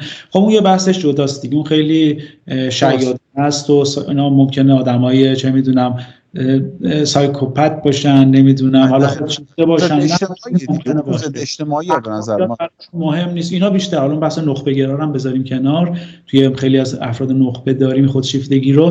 تو این افراد هم که میان مثلا فریبکاری تجاری میکنن یا سخنرانی‌های انگیزشی میکنن با هدف مسائل مالی، براشون واقعا ببین برای من مخاطبم خیلی مهمه. من نمیخوام مخاطبم به هیچ وجه آسیب ببینه. بحث اخلاقه، بحث اینه که من میخوام هر حرفی بزنم یه جایی مثلا یه موضوعی تو ذهنم اومده گفتم نگم، برم در رابطه باش تحقیق کنم بعد بیام اون حرفو بزنم. شاید چون مخاطب من ممکنه یا مخاطب تو یا حتی مخاطبین این کانال افرادی باشن که واقعا دانشش کافی نداشته باشن و بگن اوکی این حرفو یه روانشناس زده، یعنی حالا شاید ناخودآگاه دنبال تایید از حرف یه روانشناس باشن یا حرف هست تو بشنون بگن مثلا اشکانم با ویدیوهاشو دنبال میکنی ها اینم آدم دانش بالایی داره این حرفو زده و یه سوگیری تایید اینجا اتفاق میفته.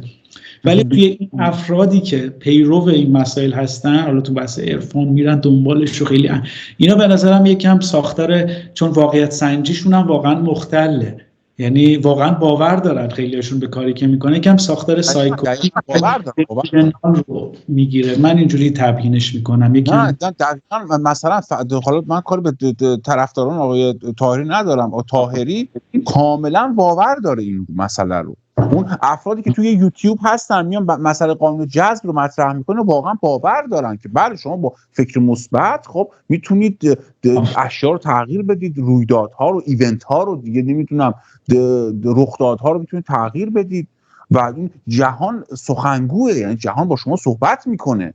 ولی نحوه مکالمه اندیشه منفیه.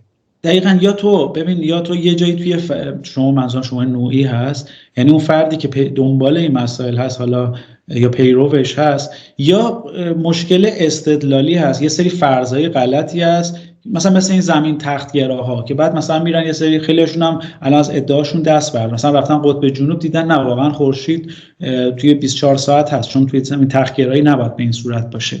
خیلی هم اومدن مثلا ابراز پشیمونی کردن یا مثلا گفتن واقعا ادعای اشتباهی بوده. یا وقتی مثلا میبینی مشکل میگم دانش استدلالی فرضیات غلط، میرید بعد آزمایش میکنی اوکی، ولی یه سری از علیرغم قرائن و شواهد علیه اون ایده همچنان اون ایده رو چسبیدن، انگار اون ایده رو ازشون بگن چسبیدن، مثل اینکه احساس یه ناامنی روانی میکنن و وقتی که اون ایده رو ازشون بگیری انگار که روانشون متلاشی میشه، جهانشون روانشون از هم میپاشه.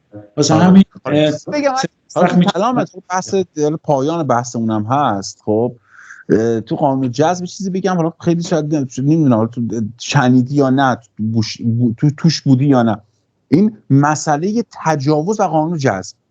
یادم میاد تو کلاب هاوس بودم اتفاقی من شدم ادمین یه دونه یه دونه اتاق، اتفاقی رفتشون صحبت میکردیم 4-5 نفر با دوستان بحث روانشناسی، بعد مثلا یهو جمعیت شد 20-30 نفر، یهو چند نفر بعد از دیگه از باقی دوستان اومدن، جمعیت زیاد شد، بحث رفت قانون جذب و کارما و چیزهای مثل این.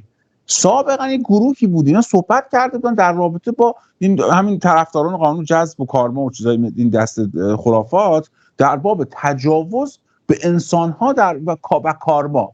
آیا کسی که بهش تجاوز شده کارماش بوده یا کسی که بهش تجاوز شده به خاطر قانون جذب بوده؟ بعد یه گفتگو صورت گرفته بود اینجا، یه داشتن نقد می‌کردن به اون افرادی که اومده بودن این کانال رو این اتاق رو گذاشته بودن مثلا 2-3 روز قبلش و صحبت کرده بودن. خیلی من شدم ادمین، اتفاق یک نفر من ادمین کرد گفت اشکان گروه دست تو حواست باشه بچه‌ها درست صحبت کنن. من رفتم، من دیگه داشتم تایم‌ها رو فقط می‌گرفتم، 10 دقیقه این 10 دقیقه این 5 دقیقه دیگه تا جایم که میشد من عدالت رو رعایت کردم اونجا. هیچ وقت نمیره اون شب با اون پسر صحبت می‌کردم، مگه زیر بار میرفت میگفت بله من به این اعتقاد دارم کسی که بهش تجاوز میشه به خاطر کارماشه، کسی که بهش تجاوز میشه می‌خواد خودش به تجاوز فکر کرده. با جدی میگن اونجا بود که من اصلا دیگه گفتم بعد خود مطالعه کنم در این رابطه، این چیه، این چرا این حرفای عجیب و غریب میزنه این فرد. خب یعنی جدی یعنی استدلال واسه می آورد، واسه همچین امر غیر اخلاقی استدلال می آورد. بعد اون افراد سوال میکردن که آقا اوکی پس اون فردی که تجاوز میکنه اینجا چی؟ اون قربانیه، یعنی مقصر قربانی، یعنی اینقدر سطح میدونی گفتید عدم کش استدلاله، یعنی اینقدر سطح اون شناخت متحول میشه که جای قربانی و متجاوز تعویض میشه اینجا. یعنی قربانی مسئولیت کار متجاوز رو باید به عهده بگیره. خیلی چی هست حتی صحبت میکنن در این رابطه، من دیدم بارها حتی مینویسن میگن تو مبحث کار واقعا هستن افرادی که واقعا برای اثبات اون ادعاشون یا اون، چون اولا که این افراد یه فرض اشتباه دارن، ببین توی بحث روانشناسی چون مغالطه میشه دیگه، سفسطه میشه، تو فرض تو ریاضی، توی فیزیک، تو فرضت اشتباه باشه، اگه نتیجه گیری درست باشه اون نتیجه رد میشه چون فرضت اشتباهه. خاطر همیشه توی تعریف متدولوژی علمی همیشه روی تعریف اون محدود باشه، مثلا قابل اندازه‌گیری باشه، خیلی عنوان یا موضوع مهمه. بعد این افرادم میگم یه باور غیر استدلالی، یه باور ارزشی، نمیدونم یه باور بدون منطق نسبت به اون موضوع دارن و همه چی رو میخوان بچپونن به اون دیگه. یعنی میگن اینم اتفاقا یه مصداقشه. بابا تجاوز مثلا یه اتفاق، یه ماجرای تروماتیک وحشتناکه که تو اکثر موارد اصلا تجاوز شده بهش دیگه، یعنی خودش نمیخواسته. میدونی، یعنی قربانی شرایط شده. اینو میخوام بگم، اصلا که تجاوز خب میشه گفت، حالا من این رو بگم به تاثیر از اون روانشناس برجسته استیون پینکر میگم، تجاوز جزء زننده ترین رخدادهای تاریخه، یعنی شاید از کشتن هم زننده تر باشه. مثالش رو استیون پینکر میزنه، خیلی مثال جالبی میزنه، میگه شما تو بازی کامپیوتری هر بلایی که میتونید سر افراد میتونید بیارید. خب تو بازی کامپیوتری که بازی کردی دیگه، مثلا چه پی سی باشه، چه مثلا پلی استیشن باشه، چه سابقا که ما بازی میکردیم سگا بود، از قتل و کشتار و از چه میدونم آتش زدن و همه چیز من دیدم تو بازی کامپیوتری.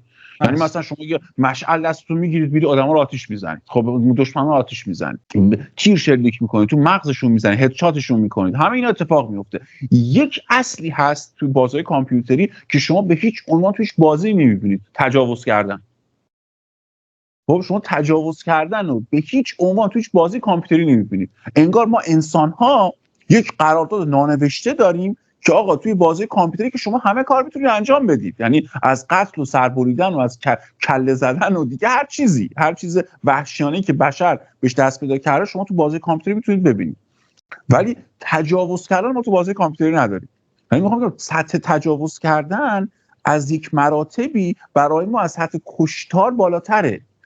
نمیدونم چرا مثلا فکر کن دیگه، مثلا تو بازی کامپیوتر خیلی خشن هستن اونایی که مثلا رده سنی مثلا واسه 16 سال به بالا دارن، مثلا خیلی صحنه‌های خشن هست، مثلا خنجر رو میگیری میزنن تو چشم اون فرد، مثلا خنجر مثلا میزنن تو قلب اون فرد. خب من زیاد دیدم، ولی تو هیچ کدومشون شما تجاوز نمی‌بینید، اون کاراکتر اجازه تجاوز کردن نداره. مثلا این بخش تجاوز، حالا میگم اون فرد احتمالاً از این به عنوان مصداق استفاده کرده و در واقع چون باور هذیانی داره نسبت، چون یه باور هذیانی و واقعیت سنجی، افرادی که نمیتونن استدلال بیارن و حتی عصبانی میشن حتی باشون بحث بکنی، این افراد خب کسایی که واقعیت سنجیشون به شدت مختل شده و چسبیدن به اون باور هذیانی. اصلا تو روانشناسی حالا اختلال هذیانی داریم، جزء اختلالات حالا مثلا سایکوتیک حساب میشه دیگه، چون واقعیت سنجی فرد یعنی هذیان هم یه سری افکار، یه سری باورهای ساختاری یافته است،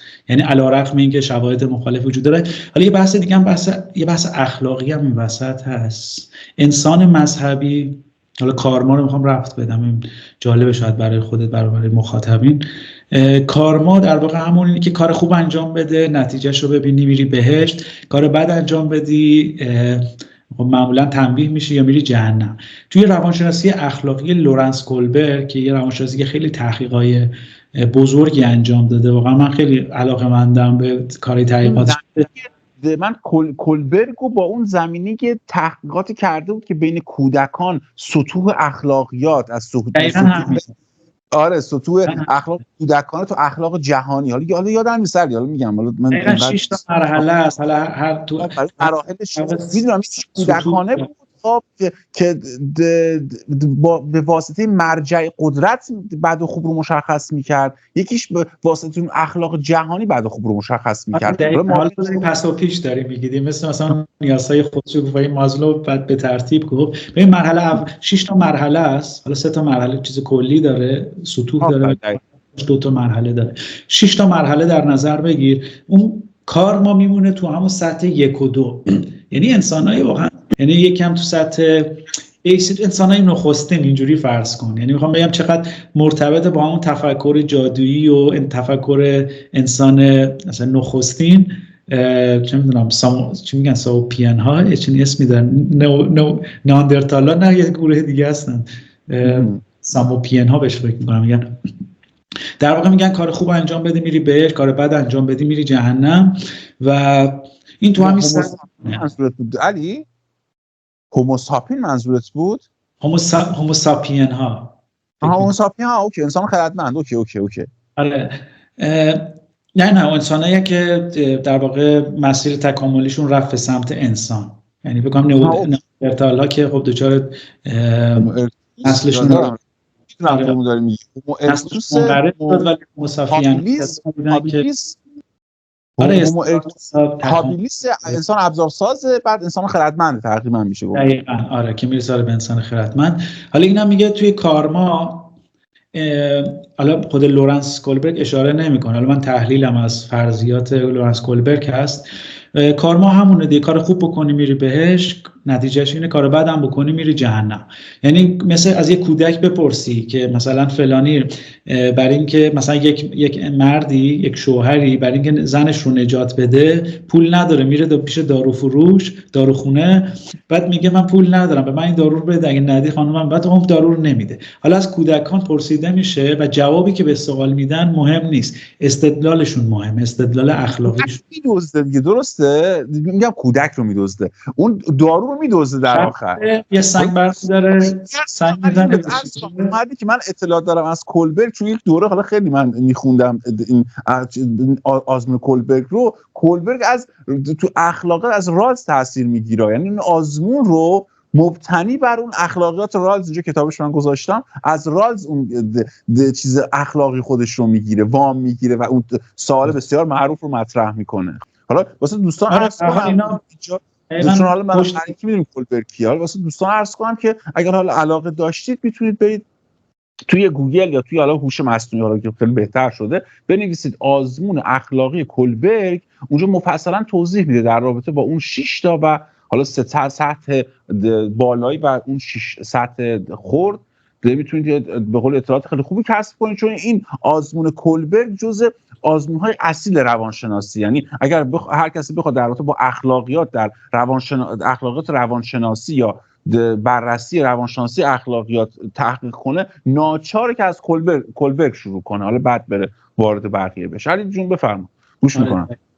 خب اول که روانشناسی هم برگرفتی جاهایی خیلی مرتبط میشه با ایده های فلسفی و ایده های زیستشناسی. یعنی فروید که خودش عصب شناس بود، مثلا چه رفتارگراها تحت تاثیر جان لاک هستن، یا یه سری مثلا کسایی که تو حوزه مثلا بگیم مثلا فرویدیسما خیلی متاثرن از ژان ژاک روسو هستن که میگه خب کودکی با یه برنامه‌ریزی از قبل متولد میشه، انسان لوح سفید نیستش. و حالا کولبرگ میخوام بگم ارتباطش با کارما چیه. لورنس کولبرگ بعد این مثال رو مطرح میکنه که بدون استدلال مثال این بود که یک مردی، زنش مریض توی بیمارستان و نیاز به دارو داره، اون فرد میره توی دارو فروشی و اون دارو فروش بهش دارو رو نمیده یا گرون میده. خب نه، گرون میگه دارو رو، حالا بهش دارو نمیده، نه دارو رو بهش نمیده، میدزده. خب سوال اینه، دارو رو میدزده. حالا سوال حالا این یه مثال فرضیه دیگه، میره شب سنگ برمی‌داره میزنه به شیشه، دارو رو میدزده. حالا سوالی که از کودکان میشه اینه، آیا اسمش هم فکر کنم هاینز بوده توی اون مثال، شوهر اون خانم، هاینز باید بره زندان یا نباید بره زندان؟ از صرف نظر از این که جوابت بله است یا خیر، استدلالت مهمه و اون استدلال تحلیل میشه. حالا جالب بود مثلا توی مرحله اول، تو مرحله کارما، اونایی که تو سطح کارما هستن، من بگم چقدر اینا ذهنیتشون میگم دلوژنال و هذیانی است یا کودکوار هست، اینه که خب اون کسی که مثل کودک فکر میکنه، یعنی استدلالش هم در حد اینه که من کار بد بکنم، مثلا مگه لیوان بشکنم، یه بچه اینطوری فکر میکنه من لیوان بشکنم مامانم کتکم میزنه، برم شکلاتا رو بدزدم، شکلات کش برم، مامانم کتکم میزنه، اگه مثلا من مشقامو خوب بنویسم مامانم مثلا منو بیشتر دوست داره، بهم مثلا بستنی میده، میتونم تلویزیون نگاه کنم. کار ما هم میاد توی همین سطح، یعنی پسر بد درسته، تو خاطرم چیز داره میاد، الگوی پسر بد و پسر خوب فکر میکنم، یعنی اون فرد اخلاقیات رو به خاطر خوب و بد خوب و بد، یعنی واسه سنش. آره اونا فکر نمی‌کنم اونایی که به کارما باور دارن به همون 1 و 2 میمونن. میدونی دیگه هر چی به سطح بالاتر، یعنی به قول پیاژه پشت رشد اخلاقی پشت رشد شناختیه. یعنی کولبرگ هم به شدت متأثر از حالا روانشناسان شناختی و پیاژه بوده و اومده اصلا مفاهیم پیاژه رو یه جایی بست و گسترش داده، ولی کسی که کارما باور دارن. سوال من اینه که سطح اول سطح دوم یادت میاد اسمشون چی بود؟ من فکر میکنم دختر و پسر خوب و بد بود یکیش. نه من اول و دومش میشه پاداش و تنبیه. مرحله اول که میشه پیش قراردادیه دیگه، میشه رفتار بر اساس تنبیه، دوم میشه رفتار بر اساس پاداش، مرحله سومش حالا میخوام بگم مرحله یک کودک میگه بچه‌ها اکثرا استدلالشونه که باید بره زندان، مرحله دو میگه خب خودشون مثلا میگه ممکنه اشتباه کرده مثلا فلان پاداش باید بگیره، مرحله سومش سوگیری دختر خوب دختر بد، این موردی که داری میگی. اوکی اینجا بود. من مرحله سومه، درست داره. خود دختر خوب پسر خوب، دختر بد پسر بد. اوکی فهمیدم. آره اینجا مثلا خیلی هاشون استدلالشون میکنه که مثلا تو پشت منو بخار، تو جامعه ما هم هستی، تو پشت منو بخار منم یعنی یه جورایی انگار زرنگی اخلاقی دارن میکنن.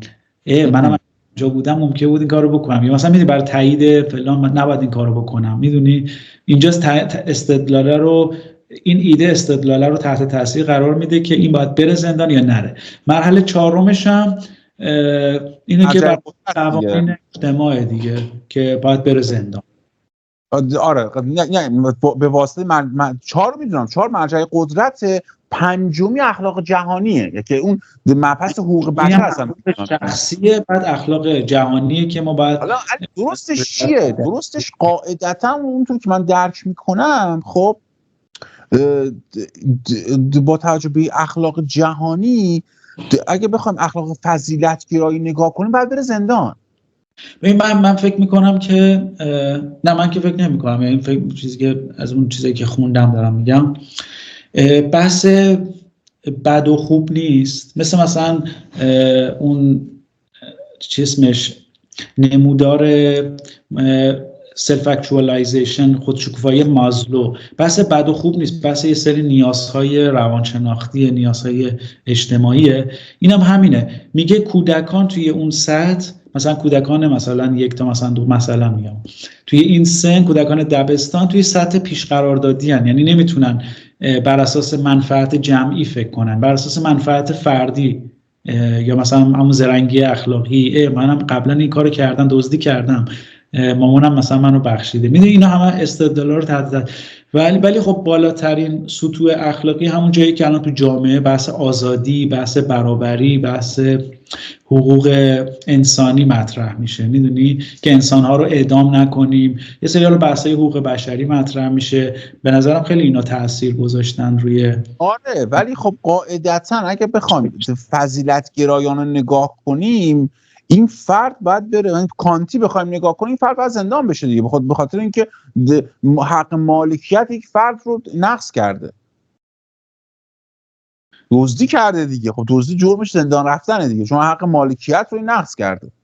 آره خب تو داری بر اساس اخلاق فضیلتگرا نگاه میکنی، ولی این آدم‌ها تو سنین مختلف رشد شناختی مختلف دارن و استدلال مهم اینم نیست که زندان میره یا نمیره، استدلالت چیه؟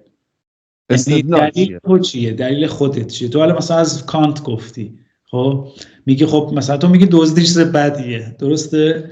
یعنی رذیلت اخلاقی هست و تو تقریبا تو هم دوره فکر کنم مرحله 1 قرار میگیری.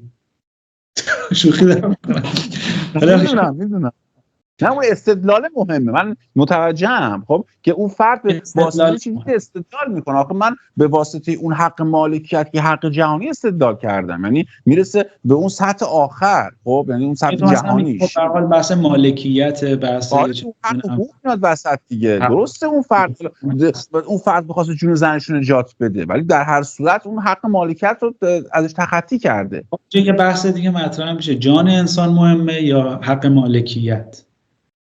خب نه قطعا جان انسان مهمه. خب حالا بحث مثلا وارد چیزی میشه، نه قطعا جان انسان مهمه. ولی بگم که بحث‌های اخلاقی توی مسئله کارما به شدت، یه بحث دلوژن هزیانه که طرف به شدت باور داره، یه بخشش هم اینه که طرف میگه پشت رشد اخلاقی رشد شناختیه. واقعا اصلا اون بمایه چی میگن استدلالی نداره طرف که میگه تجاوز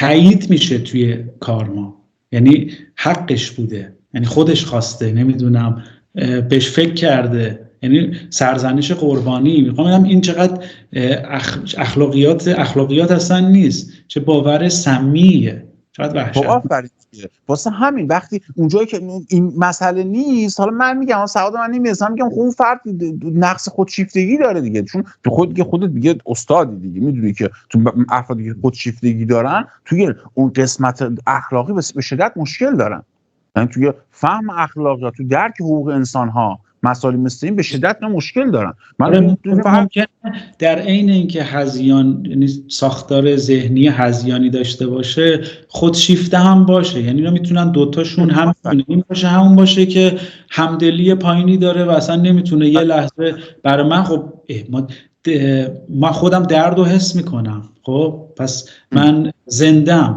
ولی درد دیگران رو هم ما باید حس کنیم دیگه که به اون بگن انسان. یعنی یه مرحله چی میگن، یه فضیلت اخلاقیه که تو بتونی درد و رنج دیگران رو حس کنی. اصلا گور بابای کارما و اون بخشیه که فرد انگار از لحاظ رشدی انگار رشد نکرده دیگه. حالا چیزایی که تو بحث قانون جذب و روانشناسی زردم که جلسه قبل صحبت کردیم، بحث این بود که این قانون یا این فکر کردنه باعث رشد فردی سریع میشه، در صورتی که میبینید دیگه کسی که این شکلی آسیب دیده از روانشناسی زرد، رشدش یه جایی واقعا متوقف شده، نه لحاظ اخلاقی نه لحاظ استدلالی. آره مرسی علی عزیز، من بیشتر ازم سرتون نمیخوام درد بیارم، همچین قراره ویدیو رو ما بذاریم توی یوتیوب، فکر کنم 1 ساعت و 30 دقیقه شد.